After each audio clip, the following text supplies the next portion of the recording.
Legal definition of money क्या है? Legal definition of money का मतलब होता है कि कोई भी ऐसी चीज जिसको किसी देश की सरकार या किसी देश की लीगल अथॉरिटी डिक्लेयर कर दे कि ये चीज मनी है, तो उसको एज अ मनी एक्सेप्ट किया जाएगा, चाहे फिर वो कोई कर्जे का लेन देन हो, कोई टैक्स पे करना हो या कोई गवर्नमेंट फीस या फाइन्स पे करना हो, तो उसको as a medium of exchange accept किया जाएगा। अब लीगल डेफिनेशन ऑफ मनी के अकॉर्डिंग जो मनी है वो दो तरह की है, एक लीगल टेंडर है और दूसरी नॉन लीगल टेंडर है। लीगल टेंडर मनी आगे दो तरह की है, फिर एक लिमिटेड और दूसरी अनलिमिटेड है।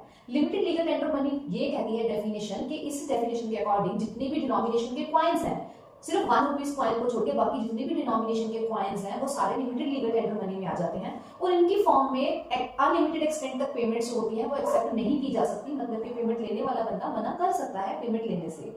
कॉइनेज एक्ट 2011 के अनुसार 1 रुपए के डिनोमिनेशन को छोड़कर बाकी जितने भी डिनोमिनेशन के कॉइन्स हैं उनके फॉर्म में अगर पेमेंट करनी है तो 1000 तक की पेमेंट जो है वो एक्सेप्टेबल है, उसके बाद पेमेंट लेने वाला मना कर सकता है।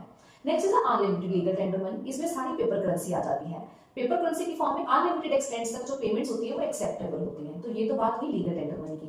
अब है हमारे पास नॉन लीगल टेंडर मनी, इसमें सारे चेक्स, ड्राफ्ट्स या फिर बिल ऑफ एक्सचेंज वगैरह आ जाती है। ये ऑप्शनल मनी होती है, जनरली तो वैसे इसको एज अ पेमेंट एक्सेप्ट कर लिया जाता है, लेकिन कोई ऑब्लिगेशन नहीं होती, सामने वाला पर्सन अगर चाहे तो उसकी फॉर्म में पेमेंट लेने से मना कर सकता है, इसके ऊपर कोई भी लीगल एक्शन हम नहीं ले सकते। आई होप आपको कॉन्सेप्ट समझ आया है, जानकारी अच्छी लगी है। ऐसी और वीडियोस के लिए विजिट कीजिए हमारा channel that's economics with Gauri Singh.